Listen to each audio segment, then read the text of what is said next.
영국은 날씨가 흐리잖아요. 그래서 그들이 아침에 일어나면 서로도 이렇게 생각을 했습니다. 날씨가 좀 밝았으면, 그죠? 그런 마음에 이제 굿모닝, 좋은 날이었으면 그랬답니다.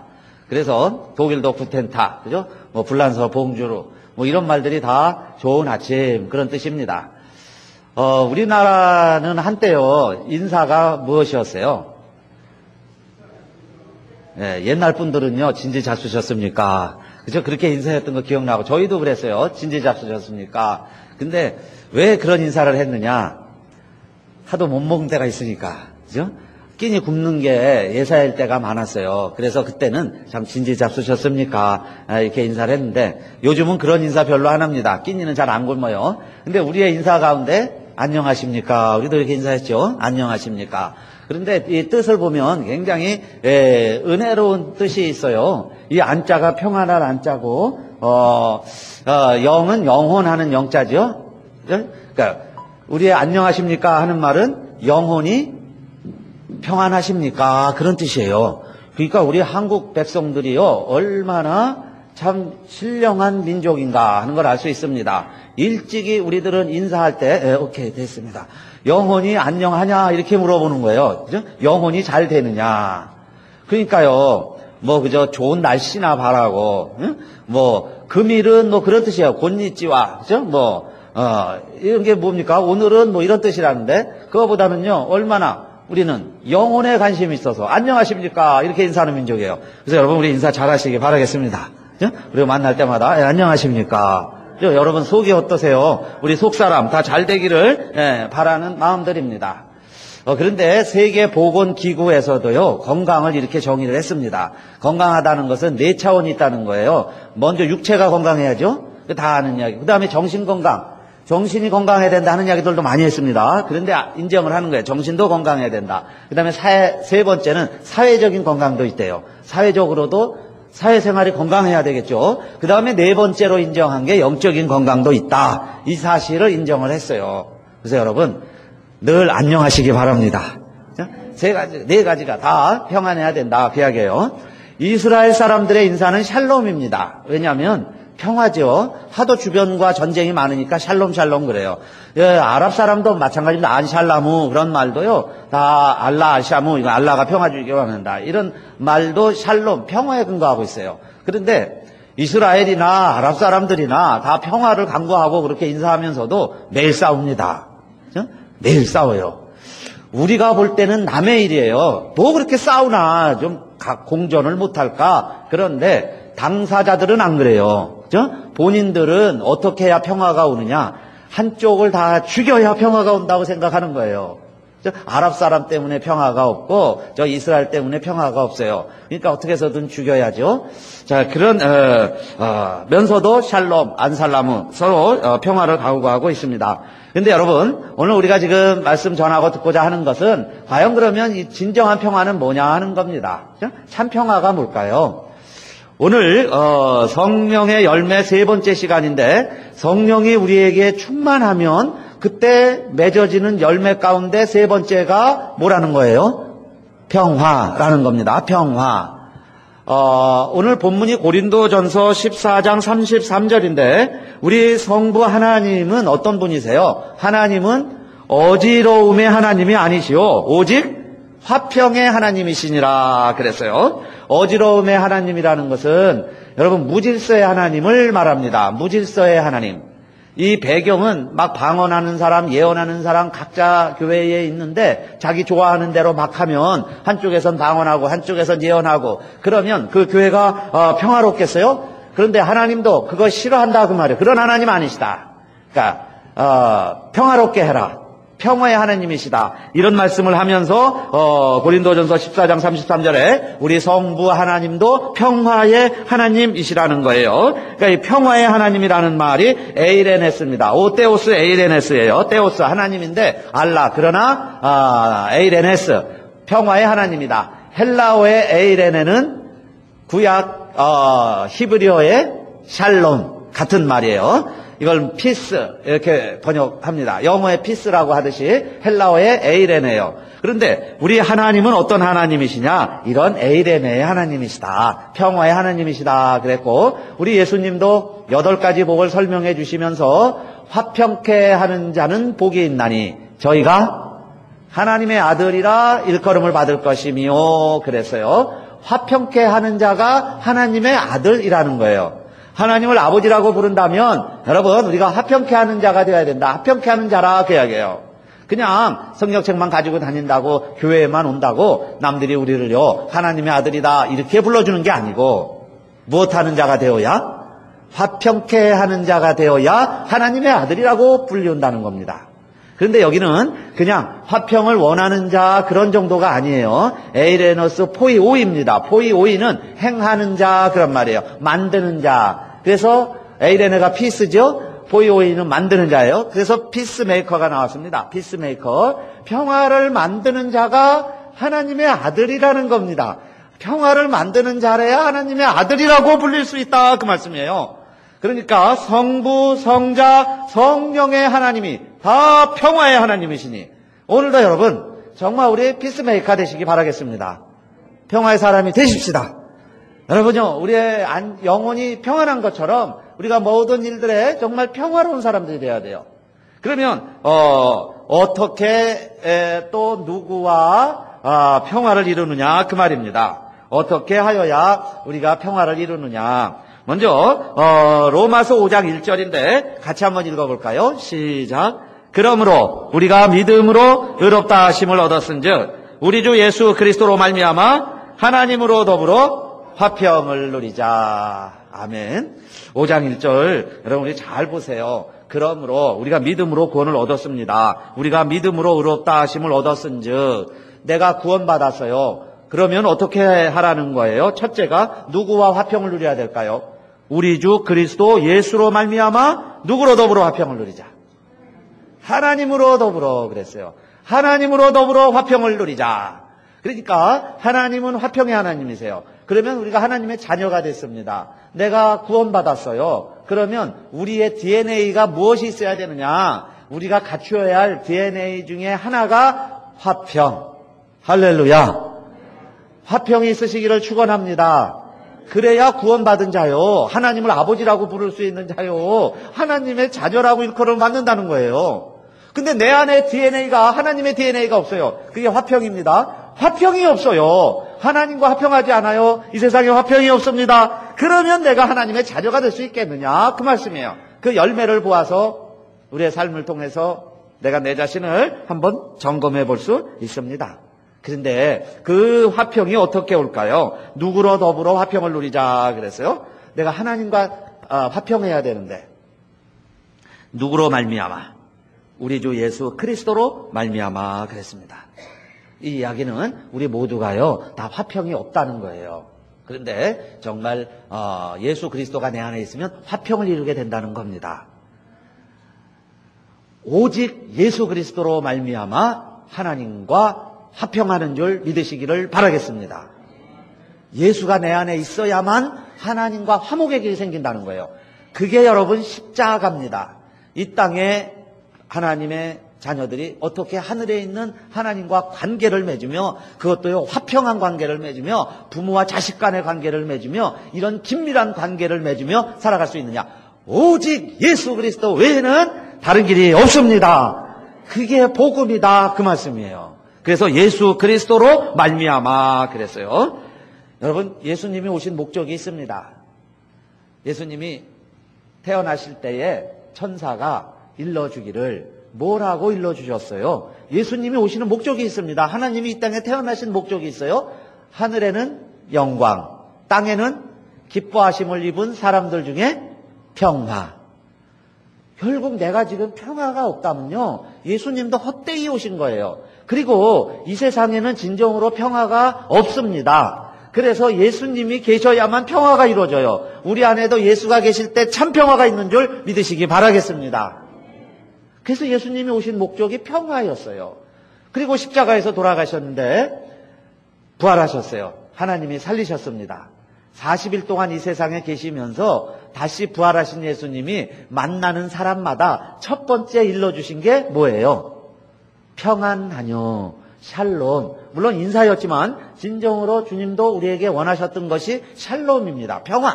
평화를 주시려고 오셨는데 아직 평화가 오지 않았으니까 부활하시면서도 승천하시고 나서 하늘로 가시기 전까지 정말 우리에게 평화를 주시기 위해서 오신 예수님이시다 하는 걸 알 수 있죠. 그러면 이 평화를 누리려면 우리가 하나님과 다시 관계가 회복되려면 오늘 우리들은 어떻게 해야 되느냐? 여러분, 예수님의 첫 번째 말씀, 세례 요한도 와서 첫 번째 한 설교, 모든 내용의 공통적인 특징은 우리가 하나님과의 관계를 다시 정상화시키려면 무엇하라 그랬어요? 회개하라. 회개하지 아니하면 천국에 임할 수가 없어요. 회개해야만 죄사함을 얻습니다. 회개해야만 하나님과의 관계가 회복되는 거예요. 다른 것은 다 정상인데 여러분, 우리 안에 바이러스가 들어왔다고 칩시다. 자, 못된 균이 들어왔어요. 여러분, 조그만 세균 하나에도요 사람이 쩔쩔매는 거예요. 죄는 그보다 더 파워풀합니다. 죄라는 게 들어오면요 멀쩡했던 사람이 갑자기 힘을 못 쓰는 거예요. 막 열이 납니다. 하던 일을 못 해요. 그래서 점점 그 죄의 목적은 뭐냐? 하나님으로부터 멀어지게 만드는 거예요. 이게 죄라는 말이 하마르티아라는 단어가 결국 관역에서 벗어났다 그 이야기예요. 하나님으로부터 멀어지게 하는 게 죄지요. 그러면 하나님으로부터 멀어지면, 죄를 지면 그 다음에 내 안에 평강이 없어요. 평화가 없어요. 평화와 평강이 없는 삶이 뭐냐? 그게 여러분 사탄이 원하는 지옥의 삶이다 이겁니다. 죽어서만 지옥 가는 게 아니라 이 세상에서도 지옥을 방불하며 지옥을 연출하며 살아가는 거예요. 왜 그러느냐? 그게 죄의 능력이에요. 그게 사탄이 원하는 겁니다. 그러나 주님이 오셔서 이루시려고 했던 것은 평화예요. 그 평화는 언제 이루어질까요? 하나님의 나라가 임하면 이루어져요. 근데 그 하나님의 나라는 어떻게 이루어지느냐? 회개하라, 천국이 가까웠느니라. 내게 바이러스가 있으면 여러분 그걸 죽여야 되잖아요. 그래야 다른 세포가 다 삽니다. 건강한 삶을 누릴 수 있어요. 건강하게 사는 게 우리의 본연의 모습입니다. 그래서 즉시로 회개하고 뉘우치며 사는 자에게 하나님이 주시는 선물이 죄사함이에요. 그 죄사함을 통해서 이루어지는 나라가 하나님의 나라예요. 그 하나님의 나라가 이루어지면 진정으로 내가 하나님과 화평한 관계가 된다 그 이야기예요. 그런데 인간이 죄를 지면 하나님의 말씀을 범하지요. 그러니까 하나님이 두려워지는 거예요. 하나님을 멀리했습니다. 그 음성 듣기가 불안한 거예요. 무서워요. 오늘날 우리들도 여러분 우리의 온도를 재듯이 체온을 재듯이 우리의 신앙에 온도계가 있다면 이상한 거예요. 원리입니다. 갑자기요 하나님 말씀이 멀어지는 거예요. 교회가 멀어져요. 성도들과 교제가 싫어집니다. 그러면 즉시로 사탄이 지금 나에게 들어와서 나로 하여금 그것의 결과를 생각하자 그 말이에요. 그렇게 만드는 이유가 있습니다. 누구와 멀어지게 만드는 걸까요? 종국에는 하나님과 멀어지게 만드는 거예요. 하나님을 등지게 만들고 나중에는 하나님과 원수로 살아가게 만드는 것이 그렇게 시작이 됩니다. 그러니까요 우리들은 빨리 분별하고 빨리 깨닫고 하나님과 화평하시기를 축원합니다. 즉시로 하나님과 관계 개선을 해야죠. 자, 이것이 우리가 해야 할 화평의 첫 번째 단계입니다. 자, 그 다음에 그 관계는 그러나 누구로 말미암아 이루어진다 그랬어요? 내가 노력해서 이루어지는 게 아니고 누구로 말미암아? 예수 그리스도로 말미암아 그랬습니다. 이 약속의 말씀은 사도행전 54장 10절에 보면 이런 말씀이 있습니다. 산들은 떠나며 작은 산들은 옮길지라도 나의 인자는 내게서 떠나지 아니하며 화평케 하는 자의 나의 언약은 옮기지 아니하리라. 너를 긍휼히 여기는 여호와의 말이니라. 그런 말씀이 있어요. 화평케 하라는 이 하나님의 약속은 산이 변할지라도 산들은 옮겨질지라도 이 약속은 옮겨지지 아니하리라. 피스메이커들의 역할은 여러분 이 지구가 없어질지라도 그 사명은 감당해야 된다. 그 언약의 약속의 말씀은 있어야 한다 하는 이야기예요. 또 사도행전 10장 36절에 보면 만유의 주 되신 예수 그리스도로 말미암아 화평의 복음을 전하사 이스라엘 자손들에게 보내신 말씀 그랬어요. 예수 그리스도로 말미암아 우리가 화목하게 되는 이 복음은 별명을 붙여놨는데 무슨 복음이라는 거예요? 화평의 복음은 그랬어요. 그러니까 복음을 다른 말로 말하면 여러분, 우리가 복음 이야기합니다. 그죠? 복음. 근데 복음이 뭐냐 이 말이에요. 한마디로 말해라. 그러면 화평의 복음이다. 하나님과 인간을 화목시키는 것.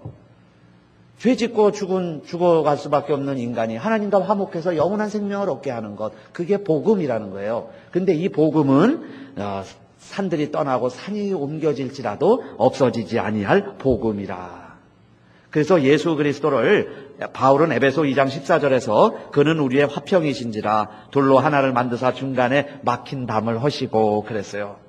에베소의 교회에 바울은 예수님을 무엇으로 소개했냐면 막힌 담을 허무는 자로 소개를 했습니다.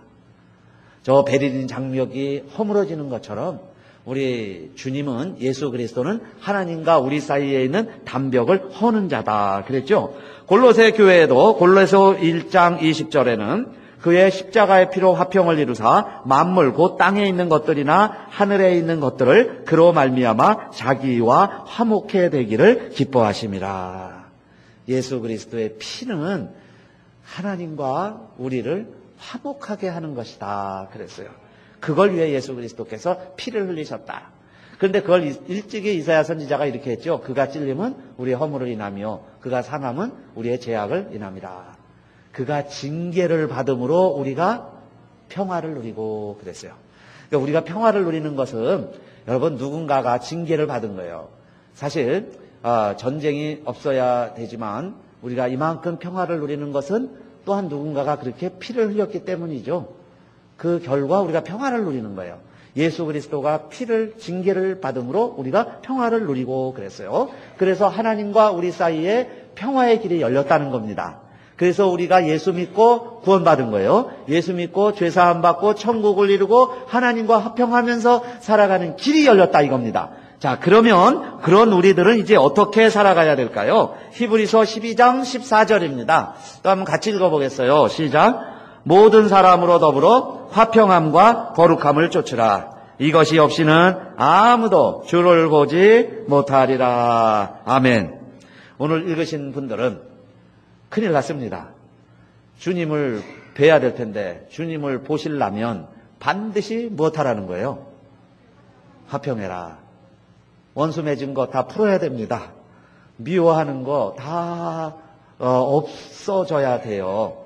왜냐? 화평함과 거룩함을 쫓으라. 이것이 없으면 아무도 주를 보지 못하리라. 어떤 분은요, 시어머니가 그렇게 믿음이 좋은데 시어머니가 너무너무 싫어서 그 시어머니가 가는 천국에는 절대 안 가겠다는 거예요. 그러면요, 천국이 둘이면 좋겠는데 천국이 하나예요. 그러면 어떻게 되겠어요? 둘 중에 한 사람은 안 가야 되는데, 근데 천국은 같이 가야 되니까, 그죠? 같이 가야 돼요. 결국은 화평함이 없이는 아무도 주님 계신 곳 못 가요. 주님 못 봐요. 그렇죠? 그러니까 이 땅에서 풀면 하늘에서도 풀리는 거예요. 여러분 오해하지 마세요. 이 땅에서 맺히면 천국에서도 맺히는 거예요. 여기서 원수면 천국에서도 원수예요. 원수 맺고는 천국에 못 가요. 둘 중에 한 사람 못 가요. 둘 다 못 갈 수도 있어요. 그러니까 어떻게 해야 되겠어요? 화평해야죠. 화평함이 없이는 주를 보지 못한다 그랬으니까. 그런데 여러분 보통 누가 먼저 손 내밀까요? 누가 먼저 화목하자고 그래요? 네? 죄 없는 사람이 내가 잘못했다고 그럽니다. 세상에서도 그래요. 보통 보세요. 힘이 있는 사람이 먼저 무릎 꿇고 손 내미는 거예요. 죄진 사람이요 더 큰 소리 치는 거예요. 방구 낀 사람이 큰 소리 칩니다. 나 방구 안 꼈다고. 그렇지 않나요?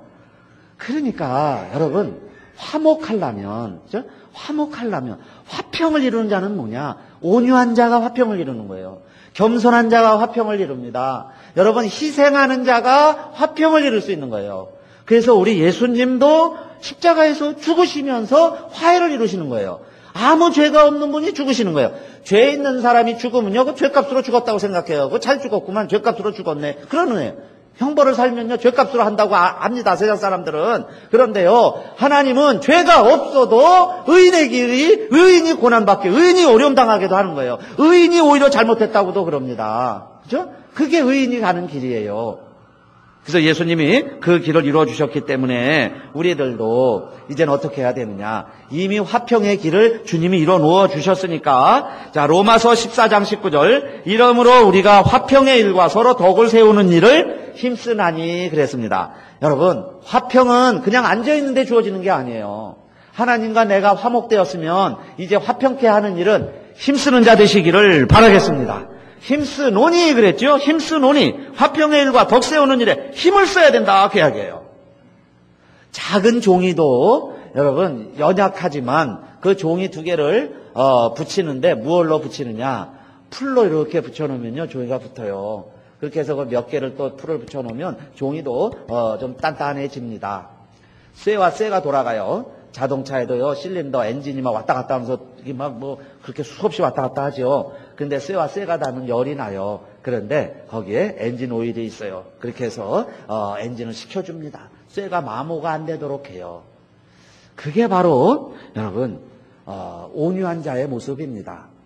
내 모습은 없는 것 같은데, 상대방을 살려주고, 서로 열이 나지 아니하게 하고 서로 하나로 든든하게 붙어있게 만드는 풀과 같이 윤활유와 같이 그런 역할을 감당하는 사람을 자 오늘날 우리 교회에서도 이 세상에서도 필요로 하는데 그런 역할을 누가 감당하느냐? 하나님의 자녀들이 온유한 자가 자 그런 사명을 감당하는데 오늘 성령의 열매 뒤에 가면 나와요. 그래서 또 온유가 나옵니다. 근데 그 온유한 자가 또 화평의 열매도 맺는 거예요. 그래서 우리 성경에 보면 시편 37편 11절에 오직 온유한 자는 땅을 차지하며 풍부한 화평으로 즐기리로다 그랬어요. 온유한 자가 화평을 누려요. 그러니까 성령이 충만하면 온유함도 있고 화평도 있습니다.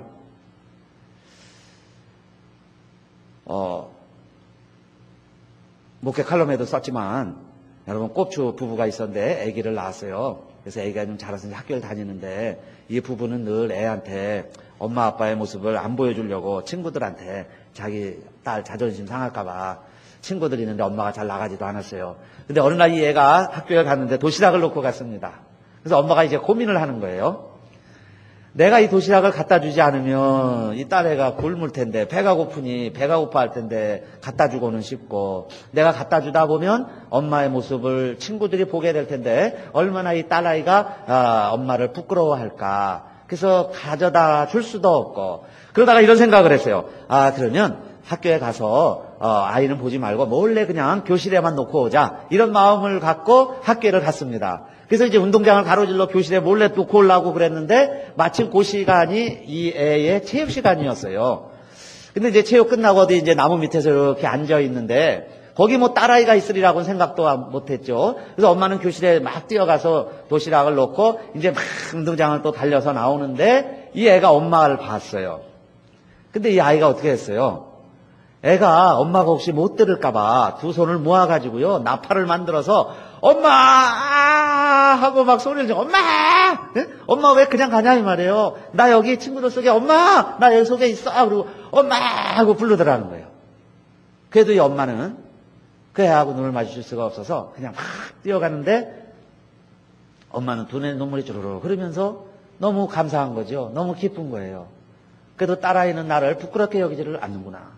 내가 왔다 가는데 모르는 척하지. 왜 내 이름을 불러가면서 엄마 그러는가. 엄마가 엄마로 인정받을 때 엄마가 이렇게 기뻤던 거예요. 여러분 화평이란 뭐냐. 모든 이런 오해가 불신이 의심이 그 먹구름이 벗겨지는 것이 화평인 줄로 믿습니다. 나 스스로 그렇게 생각하는 거예요. 우리도 스스로 그렇게 생각하는 일이 얼마나 많습니까? 자기 혼자 만리장성을 쌓아가지고요 의심하고 염려하고 걱정하면서 화평이 안 이루어지더라 그 이야기예요. 근데 그건 누가 하는 짓이냐? 내가 하는 게 아니에요. 여러분 우리 안에 사탄이 들어와서 이렇게 하는 걸 믿으시기를 바랍니다. 그런데 성령님이 들어오시면 그런 생각을 다 없애버리세요. 그래서요 엄마를 엄마라고 부르는 거예요. 엄마 그럴 때 그 관계가 회복이 되는 거예요. 자식이 왜 엄마를 그렇게 미워했겠습니까? 스스로의 자격지심이지. 그렇게 미워하지 않았어요 아이는. 오늘날 여러분 우리 관계들도 마찬가지입니다. 부모의 자식 관계도 부부간에도 그랬죠. 그렇게 나쁘지 않아요. 그런데 사탄도 알고 보면 그렇게 소문처럼 나쁘지 않다는 속담처럼 사실을 알고 보면 그렇게 나쁜 관계 아니에요. 그런데 그걸요 오해하고 곡해하고 사탄은 자꾸 갈라놓고 원수 만들려고 그러죠. 그러니까 거기에 우리가 속아 넘어가는 거예요. 화평이 없습니다.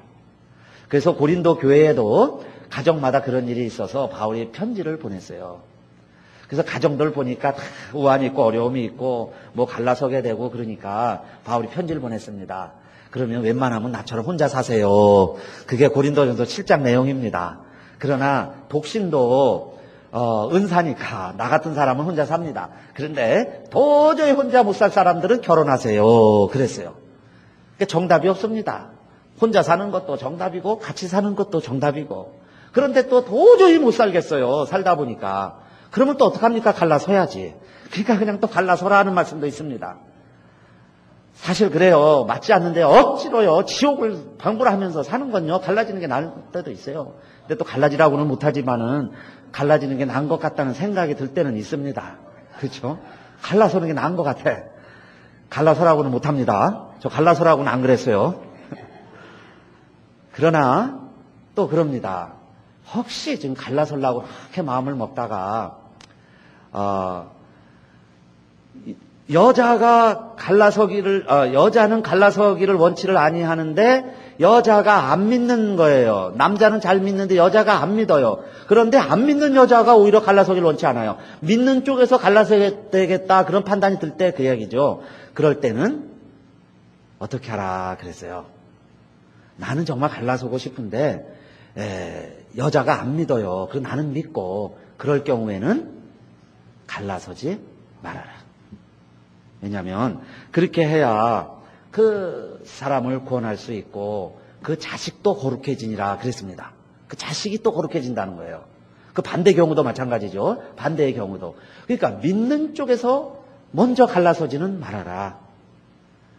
근데 안 믿는 사람들끼리라면은 그냥 알아서 하게 해라. 그랬어요.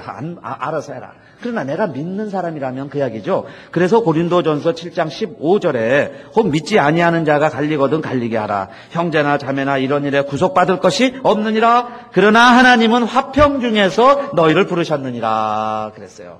화평하게 살라고 불러주었다. 그거는 명심을 해라. 기억을 해라. 그 이야기입니다. 그래서 여러분 마지막 때가 되면 말세가 되면 이제 재앙들이 막 일어나게 되는데 요한계시록 6장 4절에 보면 그 말탄 자가요 사탄이 와서 이 세상에서 뭘 제거해 가려고 그러는지 아세요? 이에 붉은 다른 말이 나오더라. 그 탄자가 허락을 받아 땅에서 화평을 제하여 버리며 서로 죽이게 하고 또 큰 칼을 받았더라. 사탄이 와서 하는 일은 화평을 제거해 가는 길이다 그랬어요. 가정에서 민족과 민족 간에 부족 간에 나라 간에 화평을 제하여 하는 일이 사탄이 하는 일이에요. 그러면 우리는 무엇을 해야 될까요? 모든 사람과 더불어 화목하라 그랬는데 로마서 12장 17절에도 아무에게도 악으로 악을 갚지 말고 모든 사람 앞에서 선한 일을 도모하라 그랬죠. 아무에게도 악으로 악을 갚지 말고 모든 사람 앞에서 선한 일을 도모하라. 로마서 12장 18절 할 수 있거든 너희로서는 모든 사람으로 더불어 평화하라. 모든 사람과 평화를 해야 되는데 사랑하는 가족, 그죠? 형제, 교우, 이웃은 말할 것도 없죠. 모든 사람과 화목하라고 그랬는데 근데 어떻게 이 일을 이룰 수 있냐 이 말이에요. 우리에게 원수가 있는데 그러나 여러분 구약시대에도요 구약의 율법은 뭐 원수를 미워하고 이웃을 사랑하라고 가르친 것 같지만은 구약의 율법에도 너희가 성읍으로 나가서 전쟁을 할 때에 먼저 평화를 선언하라 그랬어요. 평화할 길을 찾아보고 그 다음에 저 사람들이 평화를 받아들이지 아니하면 전쟁을 해라. 구약에도 그랬습니다. 그런데 이 바울 사도도 아무에게도 악으로 악을 갚지 말아라. 모든 사람과 평화해라. 어떻게 이를 이룰 수 있냐 이 말입니다. 그런데 12장 로마서에요 19절에 보면 그 비결이 세 가지가 있습니다. 이렇게 하면 할 수 있다는 거예요. 바울이 가르쳐준 말씀의 첫 번째 19절은 내 사랑하는 자들아 너희가 친히 원수를 갚지 말고 진노하심에 맡기라. 기록되었을 때 원수 갚는 것이 내게 있으니 내가 갚으리라고 주께서 말씀하시니라. 도저히 용납이 안 되고 용서가 안 되고 원수짓하고 하는 짓마다 밉고 그러면요 같이 싸우려고 그러지 마시고 어떻게 하라는 거예요? 하나님께 맡겨라.